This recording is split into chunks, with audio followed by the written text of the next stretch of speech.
What if the single thing standing between you and extraordinary success is not talent, money, or opportunity, but the size of your thinking? Imagine two people with the same background and skills. One rises to prominence and the other drifts through life. The difference is not luck.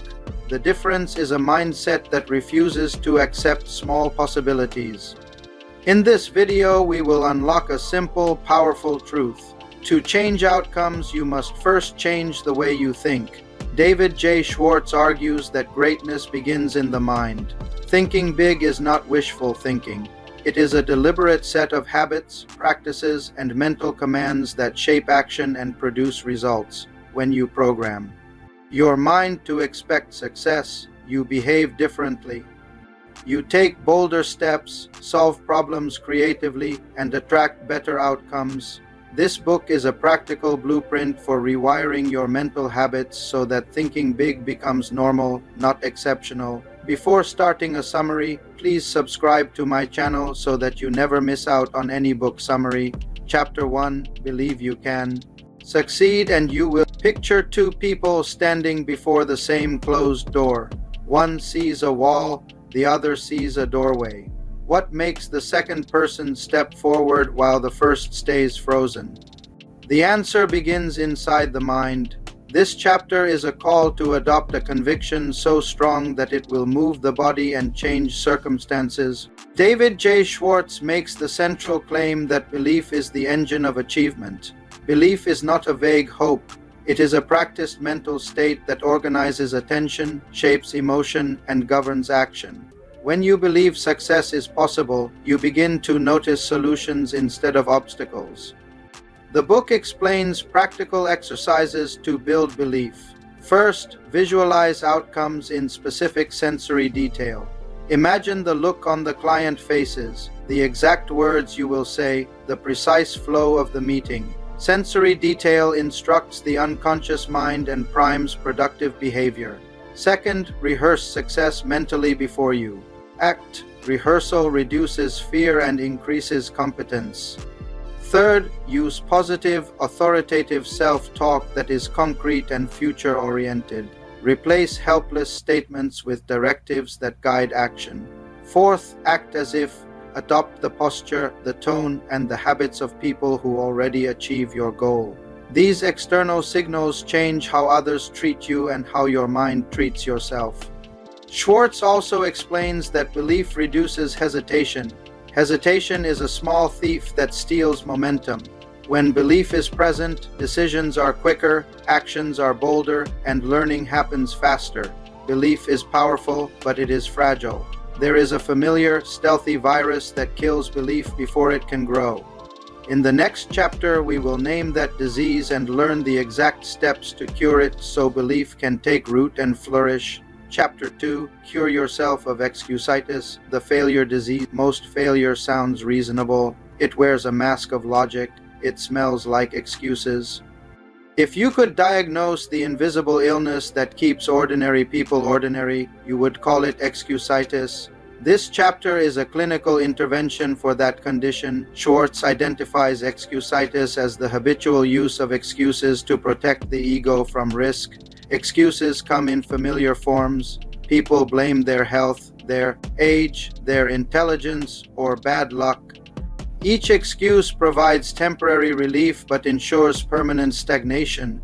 The chapter explains why excuses are attractive. They reduce immediate tension and preserve identity. The problem is that preservation of identity also preserves limitation. Schwartz prescribes a consistent treatment protocol. First, practice radical ownership. When a setback occurs, take the smallest part of the blame that truly belongs to you and convert it into a specific corrective action. Second, dismiss self-limiting labels. Replace statements like "I cannot" with exact steps you will do instead. For example, say "I will study 3 times this week for 30 minutes" rather than say "I am not smart enough." Third, adopt an action bias. Choose a small, visible task that produces forward momentum. Momentum builds confidence, and confidence breaks the habit of excuse making. Fourth, measure progress in concrete terms. Journals, scorecards, and brief weekly reviews expose patterns and remove the comfort that excuses provide. When excuses fade and ownership grows, a new challenge emerges. Fear will now appear in sharper relief. The next chapter will teach how to transform fear into a source of courage and practical strength so that thinking big becomes normal rather than rare. Chapter 3. Build confidence and destroy fear. There is a silent barrier between dreams and action. It whispers in your ear before every bold step. It says, "What if I fail?" This invisible force has stopped more ideas than poverty, politics, or competition ever could. But in this chapter, Schwartz hands us the tools to break that invisible wall and replace fear with unshakable confidence. Fear is not natural, it is learned, and like anything learned, it can be unlearned through deliberate practice. Schwartz explains that confidence grows in the same soil as fear, the soil of thought. What you feed your mind decides which emotion grows stronger. The first strategy is action before perfection, waiting to feel ready only.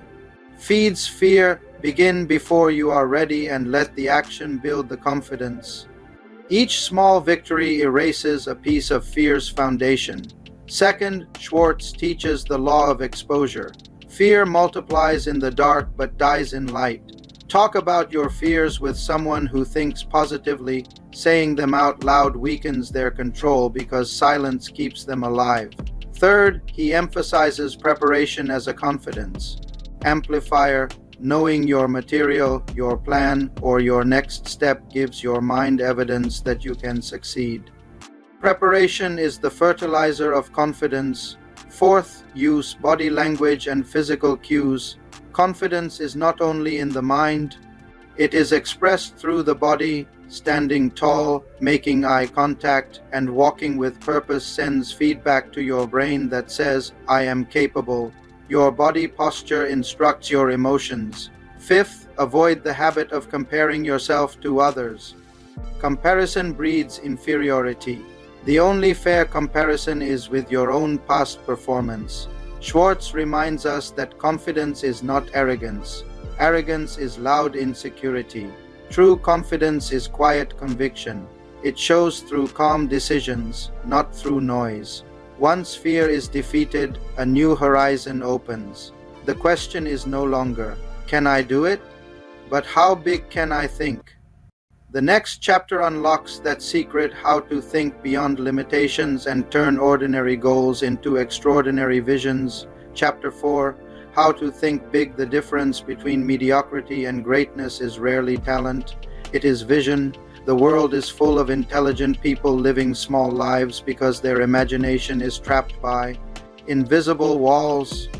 In this chapter, Schwartz teaches the mental architecture of big thinking, a discipline that turns ordinary actions into extraordinary results. Thinking big begins with rejecting the myth of impossibility. Schwartz explains that most limitations are inherited from society. The phrases "be realistic," "play it safe," or "know your place" are chains disguised as advice. Big thinkers question these assumptions. They ask, "Why not?" instead of "What if it fails?" The first technique is enlarging your environment. Surround yourself with people who think ambitiously. The size of your environment determines the size of your ideas. Conversations shape beliefs, and beliefs shape destiny. Second, use positive imagination deliberately. Instead of picturing worst-case scenarios, practice visualizing success in full detail. See the achievement, feel the pride, and imagine the rewards vividly. Third, Schwartz insists on language discipline.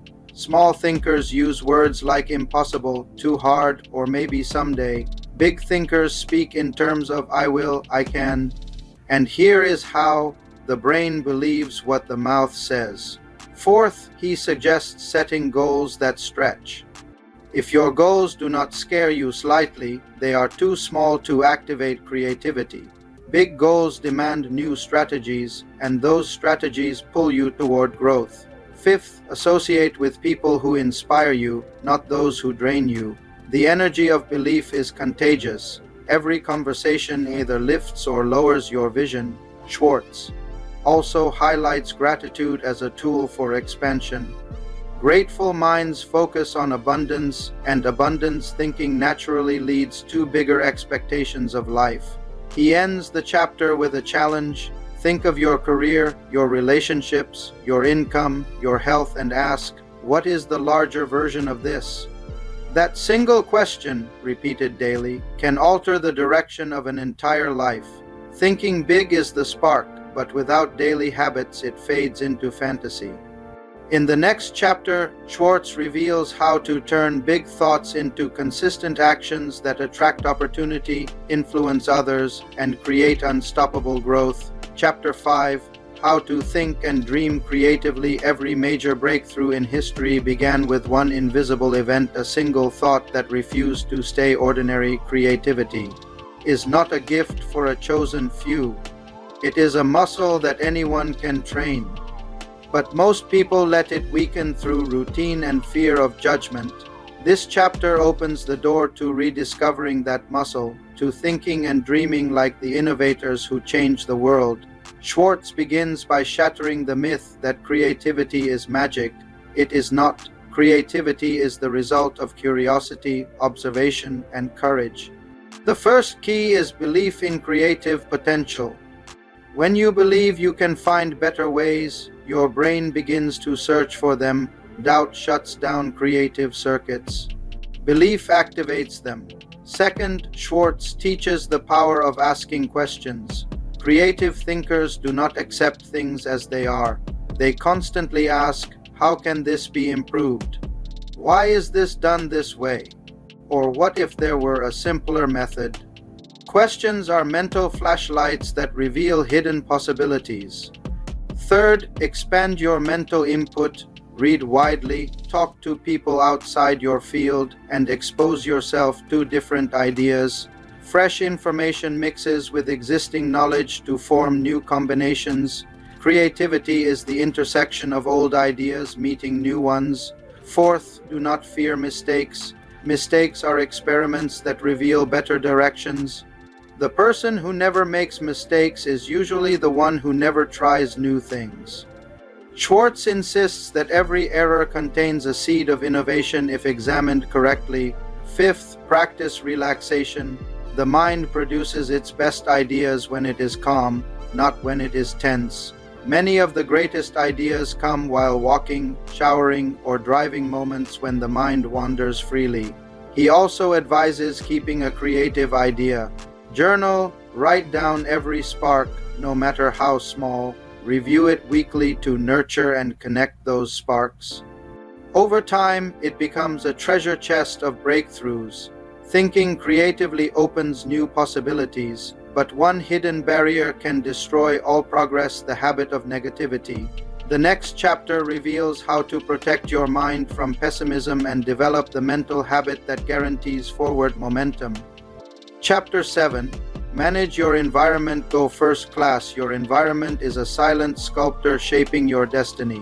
The people you spend time with, the spaces you inhabit, the standards you accept, all of them carve the person you become.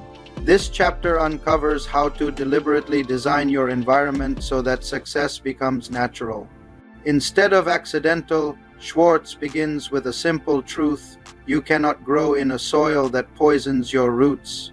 If your surroundings are filled with negative talk, low ambition, or constant complaint, your thinking shrinks to match. The first rule is to associate with first-class thinkers. Seek people who talk about goals, solutions, and progress, not gossip and failure. Their mindset will challenge you to rise. The size of your success is usually equal to the size of the people you regularly interact with. Second, upgrade your standards of living and work, not through luxury but through excellence. Go first class means doing things the best you can afford, writing neatly, dressing cleanly, organizing your space. Quality creates pride, and pride fuels confidence. Third, limit exposure to negative influences. Avoid excessive news, cynical friends, or pessimistic co-workers. Schwartz reminds us that attitude is contagious. Protect yourself like you would from illness. Fourth, create a growth environment. read books that expand your mind, attend seminars, listen to uplifting audio programs. The more ideas of success you consume, the more your thinking adjusts upward.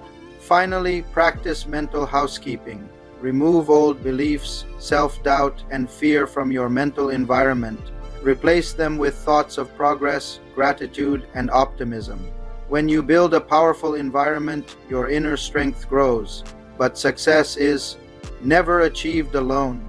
The next chapters reveal how to think and act in ways that win cooperation, inspire loyalty, and make people genuinely want to support your vision. Chapter 8.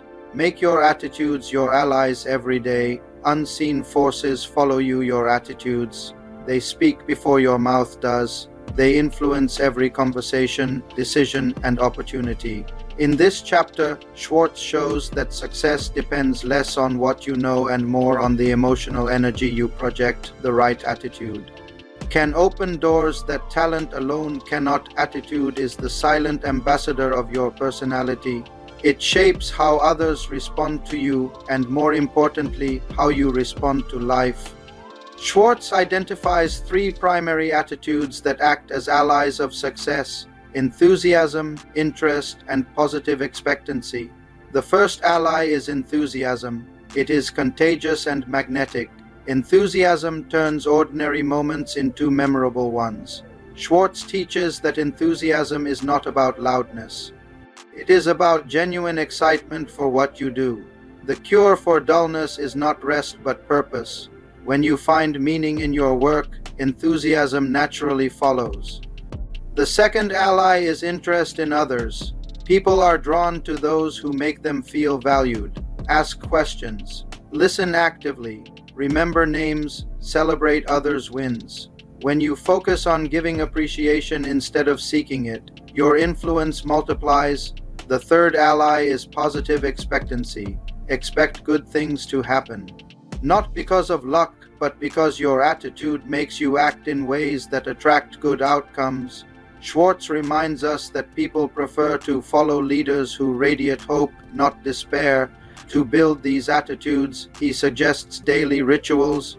Start your morning with affirmations of gratitude, visualize successful outcomes, and rehearse kindness before stepping into any interaction.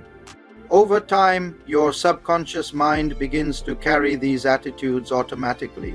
Once you master your inner attitudes, the next challenge is external people. Some will support you, others will resist you. The next chapter unveils the strategies that make people eager to cooperate and willingly align with your goals. Chapter 9. Think right toward people. Every major success story is also a people story. Whether in business, friendship, or family, those who rise highest understand one simple rule: people are not tools to use, they are partners to respect. This chapter reveals the art of thinking right toward people, the foundation of influence, leadership, and lasting success. Schwartz begins with a profound truth: the way you think about people determines how they think about you. If you view others as obstacles, they resist you. If you view them as assets, they cooperate with you. He lays out several practical principles. The first is the importance of sincere appreciation. Every person wants to feel significant. A genuine compliment, a note of thanks, or a word of recognition builds invisible bridges of trust. Second, never underestimate anyone. Big thinkers see potential in people, not flaws. When you believe in someone's value, they often rise to meet your belief. Schwartz calls this people building, the habit of lifting others higher through your attitude. Third, avoid argument and criticism.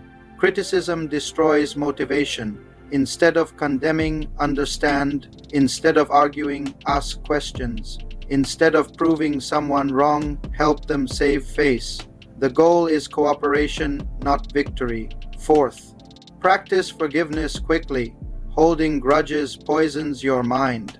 Successful people free mental space for creativity and opportunity rather than resentment. Fifth, develop a genuine interest in helping others succeed. When you think win-win, life begins to reward you in unexpected ways. Schwartz ends the chapter with a rule that echoes through every page.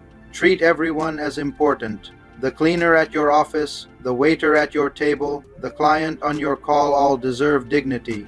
Respect is not situational. It is habitual. When you think right toward people, opportunities multiply. But to turn those opportunities into results, you must take decisive, confident action. The next chapter reveals the blueprint for converting thought into motion. The ultimate key to success. Chapter 10. Get the action habit. The world does not pay for intentions.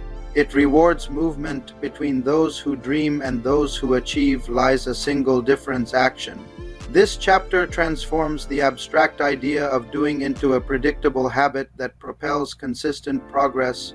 Schwartz begins with a bold statement: action cures fear. When you hesitate, fear grows. When you act, fear dissolves. Most people wait for perfect conditions before starting. Big thinkers start first and perfect along the way. He outlines the core components of the action habit. Be a doer, not a dreamer. Thinking without acting builds castles in the air. Action brings those castles to earth. Every success story began with a first imperfect step: use momentum as your ally.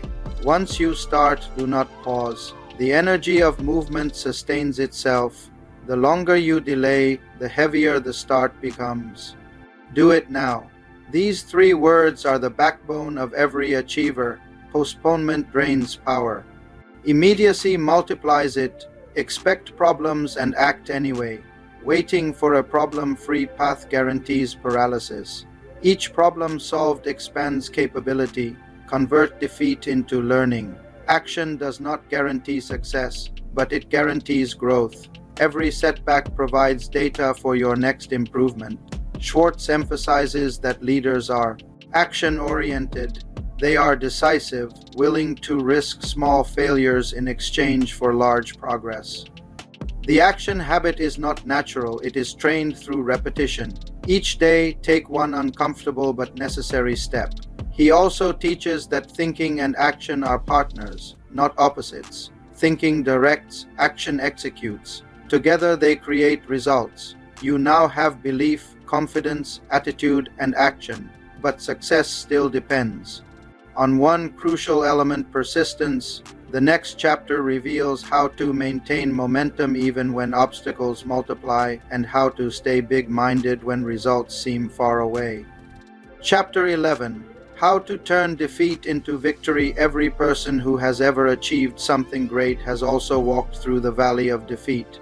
The difference is not in how often they fail, but in how they interpret failure. Most people see defeat as the end. The successful see it as information, as a teacher. This chapter is about transforming losses into lessons and frustration into fuel. Schwartz begins by stating that defeat is not permanent unless you accept it as such. Every setback carries the seed of equal or greater benefit, but only if you refuse to give it the power to define you. He introduces three critical steps for turning defeat into victory. The first step is to study every setback. Do not ignore it. Analyze it carefully and ask, what can I learn? Treat each failure as a private seminar. Identify the weak spots in planning, timing, or execution, and refine them. Failure is raw material for future success. The second step is to persist through adversity. The greatest winners are simply ordinary people who refuse to quit. Schwartz points out that persistence is easier when you have a strong purpose. A clear why transforms pain into practice. The third step is to avoid self-pity. Complaining drains power. Instead of asking, why did this happen to me? Ask, what does this make possible now? That question shifts your focus from the past to the future. He also warns against blaming others. When you assign fault, you surrender control. When you take responsibility, you take power back. Finally, Schwartz says that the true test of character is not success but resilience. Every time you recover, you grow stronger. Each recovery increases your emotional muscle and belief in your ability to overcome future obstacles. Once you have learned to transform defeat into victory, the next challenge is not just to recover, but to rise, to aim higher, and keep growing. The next chapter reveals how to use goals, imagination, and discipline to move from survival to achievement. Chapter 12. Use goals to help you grow without a target. Even the strongest arrow drifts aimlessly. Goals are not just plans.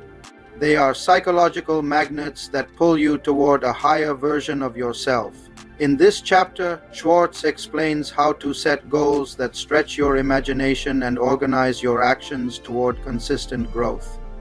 He begins by emphasizing that goals must be clear, written, and measurable. A goal in your mind is a wish. A goal on paper is a contract. Clarity gives direction, and direction creates focus. The first technique is visual goal setting. Picture yourself living the result. Imagine what success looks and feels like. This visualization programs your subconscious mind to find paths toward that image. Second, divide big goals into smaller milestones. Each milestone acts as a step, giving you quick wins that build momentum and prevent overwhelm. Success is simply a series of small achievements linked together. Third, review goals daily. The mind forgets what it does not repeat. Reading your goals each morning reminds you of your mission and aligns your daily actions with your long-term vision. Fourth, set goals in every area of life: career, health, relationships, and personal growth. A balanced life fuels sustained motivation. Fifth, use deadlines wisely. Deadlines are not pressure. They are structure. They turn someday into today. Schwartz also stresses that your goals should inspire emotion. If a goal does not excite you, it will not drive you. Great goals make you slightly nervous but deeply inspired. He concludes with a reminder: goals do not only help you get things. They help you become someone. The purpose of goals is not to achieve more, but to grow into the kind of person who can achieve more. With powerful goals in motion, the next lesson is about the ultimate resource: time.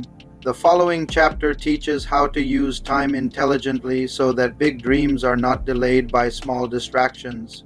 Chapter 13. How to think like a leader. Leadership is not a title. It is a mindset. You become a leader the moment you decide to think and act like one. Leadership is the ability to influence, inspire, and elevate others toward a shared vision. In this chapter, Schwartz explains how thinking like a leader multiplies success and transforms your personal and professional life. He begins by defining leadership in simple terms. A leader is someone who takes responsibility for results, not excuses. Leaders believe in progress even when conditions are uncertain. The first quality of leadership thinking is vision orientation. Leaders see beyond the immediate situation. They keep their eyes on the bigger picture and inspire others to do the same. The second quality is service-mindedness. True leaders think in terms of contribution, not control. They ask, how can I help this person succeed? Every act of service strengthens trust and loyalty. Third, leaders believe in people before people believe in themselves. They spot potential and nurture it through encouragement. Schwartz says, a leader creates more leaders, not more followers. Fourth, leaders make decisions quickly and confidently. Indecision destroys credibility. Even small decisions made with confidence create a ripple of certainty that others follow. Fifth, leaders take responsibility for mistakes. They do not hide behind excuses. They use errors as teaching moments to model growth for their teams. Schwartz concludes that leadership begins in thought. When you think like a leader, you behave like one, and the world begins to treat you as such. He also offers a final test of leadership thinking. Ask yourself each day, am I adding value to people's lives? The person who answers yes consistently becomes indispensable. Leadership thinking is the peak of big thinking, but sustaining it requires constant renewal. The final part of this book reveals how to protect your mindset, maintain your momentum, and keep the magic of thinking big alive every day. Final thoughts. The greatest truth David J. Schwartz leaves us with is that success is not a miracle reserved for a few. It is a mindset available to anyone willing to think bigger, act bolder, and believe deeper. Every chapter of this book has been a step up a mental staircase from belief to confidence, from fear to courage, from excuses to execution. The magic of thinking big reminds us that the size of your success is determined by the size of your thinking. Small thoughts build small lives. Big thoughts build big futures. When you expand your vision, your energy, your relationships, and your environment begin to expand with it. The world starts to mirror your new level of expectation. This is not just motivation. It is a manual for transformation. Begin today by identifying one small area of your life where you have been thinking too small. Then apply the ideas you have learned. Visualize success, take immediate action, and refuse to let excuses decide your limits. The real magic is not in the book, it is in you. Now, if this summary sparked even one powerful thought inside you, imagine what your life could look like when you start applying these lessons daily. So keep learning, keep growing, and keep thinking big. If you enjoyed this breakdown, do not forget to like the video, share it with someone who needs it, and subscribe for more powerful book summaries that help you master your mind and multiply your success. Your next big life begins with one big thought. Make it count.